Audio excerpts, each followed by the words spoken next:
Telugu digital media network లో political కేటగిరీలో #1 కేవలం 72 గంటల్లో 1,50,00,000 వ్యూస్ పైగా పాపులర్ టీవీ నెట్వర్క్. శ్రీనివాసరెడ్డి గారు, కాంగ్రెస్ పార్టీ తెలంగాణ కాంగ్రెస్ పార్లమెంట్ అభ్యర్థులు 4 పేర్లు మాత్రమే ప్రకటించింది.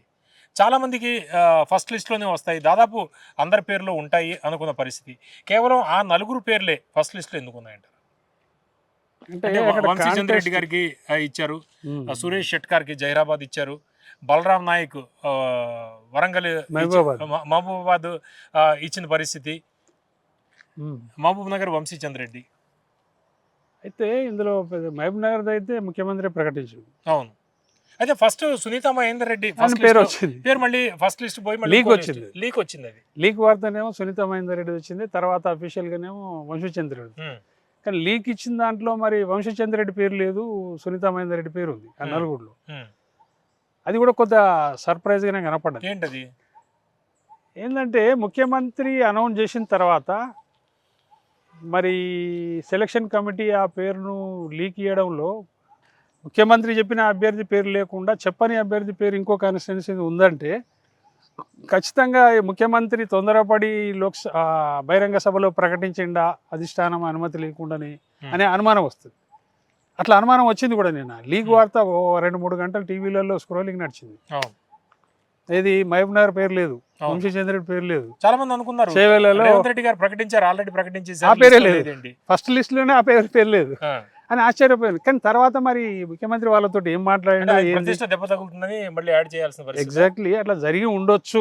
ఎందుకంటే ఈయన ప్రతిష్ట పోతుంది, ప్రభుత్వం ప్రతిష్ట కూడా పోతుంది కదా. ముఖ్యమంత్రిది పోయిందంటే అందరిది పోయినట్టే లెక్క. కాబట్టి అంత ధైర్యం ఉంటేనే ఆ పేరు ప్రకటించి ఉంటాడు కదా.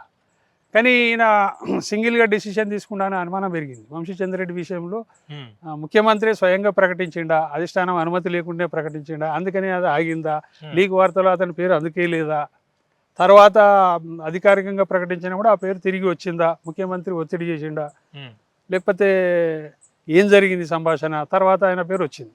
అట్లా జరిగింది అది. అంటే కొన్ని సెలక్షన్లో ముఖ్యమంత్రి కొద్దిగా స్వేచ్ఛ ఉన్నట్టుంది ఉంది, కానీ వాళ్ళ నోటీసులు లేకుండా ప్రకటించిండేమో అని అనిపించింది. ఓకే, ఇక రఘువీర్ నల్గొండ జానారెడ్డి గారి. ఎగ్జాక్ట్లీ, అంటే రఘువీర్కి వస్తుందా రమేష్ రెడ్డికి వస్తుందా అనేది చర్చ ఉండేది. పటేల్ రమేష్ రెడ్డి కానీ రఘువీర్ పేరు కూడా లేకుండా నా దృష్టిలో. ఎందుకంటే అతను పటేల్ రమేష్ రెడ్డి కూడా ఏదో ఇది 3rd టైం అనుకుంటాం మొన్నటి అసెంబ్లీ ఎన్నికల్లో. అతను కూడా ఆస్పిరెంట్ సూర్యాపేట.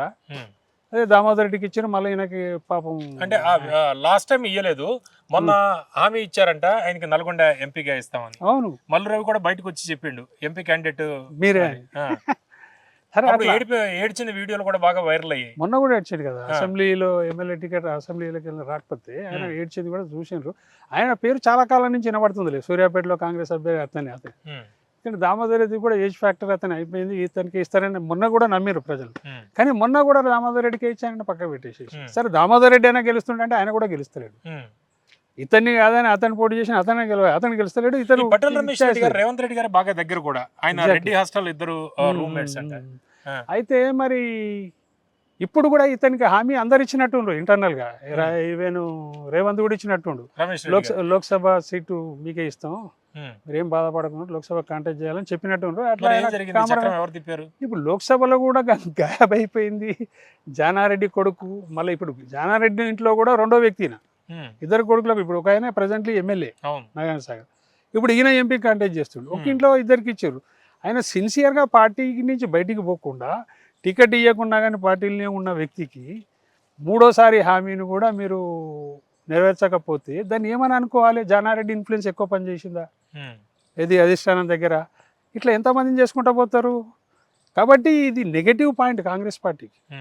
నల్గొండ కాన్స్టిట్యున్సీలో రఘువీర్కి ఇవ్వడం మాత్రం, జానారెడ్డి కొడుక్కి ఇవ్వడం మాత్రం నెగటివ్గానే పోతుంది. ఎందుకు పోతుంది అని అంటే రమేష్ రెడ్డిని మీద సింపతి పెరుగుతుంది, సరే అతని కాంటెస్ట్ వేయకు, కానీ వీళ్ళ మీద నెగటివ్ పెరుగుతుంది. నెగటివ్ పెరిగేది జైరాబాద్, అక్కడ బలరాం నాయక్ గారు, ఇది మామూలుగా ఊహించిన పేరు, క్యాజువల్, అది క్యాజువలే. కానీ ఇక్కడ ఇంకో గమ్మత్ ఉంది నల్గొండలో ఏందని అంటే, ఇప్పుడు ఈ రఘువీర్ మీద నెగటివ్ ఈ రమేష్ రెడ్డికి ఇవ్వకపోవడం వల్ల క్యాజువల్ కామన్ జనాల్లో పెరుగుతుందండి. లోపల ఏముందనేది ప్రజలకు అనవసరం. రమేష్ రెడ్డికి ఎందుకు ఇవ్వబడలేదు, జానారెడ్డి కొడుకే ఇంకో కొడుకు ఎందుకు ఇవ్వాల్సి వచ్చింది అనేది ప్రజల్లో ఉంటుంది. అది నెగటివ్గా కాంగ్రెస్కు పనిచేస్తుంది రేపు లోక్సభ ఎన్నికల్లో. అది నీకు రేపు సీరియస్గా బీజేపీ క్యాండిడేట్ అక్కడ ఉంటే వీళ్ళ మీద పెరిగే నెగటివ్ అంతా కూడా బీజేపీకి ప్లస్ అయ్యే అవకాశం అంటే ఉంటుంది. ఇప్పుడు నల్గొండలో ఉత్తమ్ కుమార్ రెడ్డి గారు, కోమటిరెడ్డి బ్రదర్స్ వీళ్ళది ఎక్కువగా పనిచేసింది అంటారా? ఎందుకంటే పటేల్ రమేష్ రెడ్డికి టికెట్ రాకపోవడానికి కారణం వీళ్ళే అని భావించవచ్చా మీరు? నేను అలా అనుకోవడం లేదు, కానీ జానారెడ్డి ఇన్ఫ్లుయెన్సే ఉన్నట్టుంది. ఈయన సిఎల్పి లీడర్గా పనిచేసాడు. ఆకార పుష్టి నైవేద్య సృష్టి. ఆయనతోటి పార్టీకి పెద్దగా ఒరిగింది కూడా ఈ 10 years లేదు. 5 years టర్మ్లో సిఎల్పి లీడరే. ఆ నేమ్ అండ్ ఫేమ్ ఉంది, అధిష్టానంలో ఉంది. హూ ఇస్ జానారెడ్డి అంటే మనందరికీ తెలుసు, తెలంగాణలో కూడా అందరికీ తెలిసిన పాపులర్ లీడర్. పాపులారిటీ సీనియారిటీని బట్టి అతను కొడుకు ఇచ్చినట్టు అయితే నాకు అనిపిస్తుంది, కానీ అది కరెక్ట్ డిసిషన్ కాదు. అది మాత్రం మైనస్. 4 పేర్లు పెట్టారంటే చాలా మంది పేర్లు అనౌన్స్ అవ్వచ్చు, దాదాపు 10 మంది పేర్లు ఉండొచ్చు ఫస్ట్ లిస్ట్ లో అనుకున్నారు. అవునవునవును. ఎందుకు అంత లిమిట్ చేశారు? ఎందుకంటే ఇతర పార్టీలు వస్తారని ఎన్నో ఎక్స్పెక్ట్ చేస్తున్నారా? ఇంకా అదే కాకుండా కాంటెస్ట్ పెరిగింది కాన్స్టిట్యున్సీలలో. 2-3 పేర్లు వస్తున్నాయి. అవి సీరియస్గా డిసైడ్ చేయలేకపోతున్నారు. కొన్ని కాన్స్టిట్యున్సీలో అప్లికేషన్లు వదిలేయండి, వీళ్ళు సీరియస్గా చూసే నేమ్లో పేర్లలో సీరియస్గా అతనికి ఇవ్వాలా ఇతనికి ఇవ్వాలా అనే సస్పెన్స్ అనేది ఎక్కువ ఉన్నది. అంటే ఇప్పుడు ఇద్దరు సీరియస్ క్యాండిడేట్లు ఉన్నప్పుడు చూస్ చేయడం కష్టం. దానికోసం కొద్దిగా ఆగినట్టు నాకైతే అనిపిస్తున్నది. అది ఈ ఇతర పార్టీల నుంచి ఇంకేముంటుంది, అయిపోయిందిలే. ఏమున్నా లాంటి వాటిలో మల్కాజ్గిరిది ఏమో చెప్పలేము ఒక సీటు. ఎందుకంటే మరి మల్లారెడ్డి కొడుకున ఇచ్చేది ఉంటే ఇప్పుడు వీళ్ళు పాత ఆస్పిరెంట్లు ఎవరున్నా వాళ్ళని పక్కకు పెట్టాల్సి వస్తుంది. దానికోసం కూడా ఆపి ఉండొచ్చు. మల్కాజ్గిరి ఆపి ఉండొచ్చు, అదైతే డౌటే మనకు. రెండోది ఈ చేవెళ్ళ కూడా ఆపడానికి ఇంకేమైనా రీజన్ ఉందా? ఎందుకంటే ఈ సునీత మహేందర్ రెడ్డిని తీసుకొస్తున్నది కూడా రేవంత్ రెడ్డి. ఆయన ఇన్ఛార్జ్ చేవెళ్ళకి రేవంత్ రెడ్డి. మహబూబ్ నగర్ చేవెళ్ళ రెండింటికి ఇన్ఛార్జ్ రేవంత్ రెడ్డి గారు. సరే, మహబూబ్ నగర్ ఆయన ఇన్ఛార్జ్ ఉంది కూడా ఆయన పేరు చెప్పింది. ఈయన పేరు కూడా లీక్ వచ్చింది, కానీ మళ్ళీ అఫీషియల్గా ఆగిపోయింది. ఆడ కూడా ఇంకేమైనా కాంటెస్ట్ ఉందా?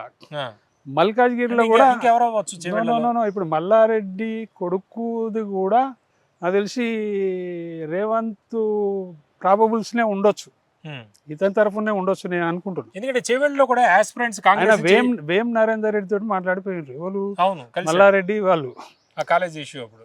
కాబట్టి ఈ భద్రారెడ్డిని మల్లారెడ్డి కొడుకును మల్కాజ్గిరి క్యాండిడేట్ చేయాలనే ప్రపోజలు బహుశా నరేందర్ రెడ్డి నుంచే రావచ్చు. వేం నరేందర్ రెడ్డి నుంచే మల్లారెడ్డి చెప్పొచ్చు. వేం నరేందర్ రెడ్డి చెప్పిండంటే రేవంత్ రెడ్డి చెప్పినట్టే కదా. కాబట్టి రేవంత్ రెఫర్ చేసిన పేర్లు అక్కడ ఆగుతున్నాయా? అదేమన్నా కాంటెస్ట్ పెరిగిందా?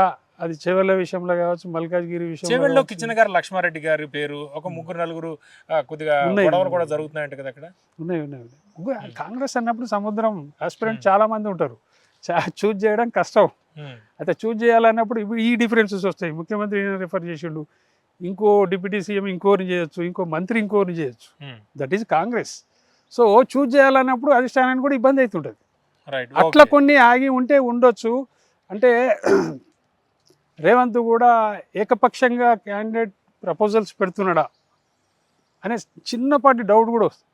అట్లా పెడితే అధిష్టానం యాక్సెప్ట్ చేయాలి, సీఎం కాబట్టి చేయాలి. గెలిపించేవాడు ముఖ్యమంత్రి కాబట్టి ఆయన చెప్పిన పేరుకే ఇవ్వాలి కదా. గెలిపించాల్సిన బాధ్యత రాష్ట్రంలో ఎవరిది? ముఖ్యమంత్రిది. హైకమాండ్ కూడా ఆయనకే అది నువ్వే గెలిపించాలని ఆయనకే బాధ్యతలు అప్పచెప్పినట్టుగా నిన్న వార్త కూడా ఉంది. మరి ఆయన చూజ్ చేసిన క్యాండిడేట్ల దగ్గర ఎందుకు అభ్యంతరాలు వస్తాయి? రాకూడదు. కానీ వస్తున్నాయా ఏమేమో అనే అనుమానం మాత్రం కనపడుతుంది. ఎందుకంటే మీరు అన్నట్టుగా 4 పేర్లు ఎందుకు వచ్చినాయి? కనీసం 9-10 రావాలి కదా. అవన్నీ ఆగినాయి అంటే సమ్ కాంటెస్ట్ ఆ సీట్లలో ఉన్నట్టే అనిపిస్తున్నది.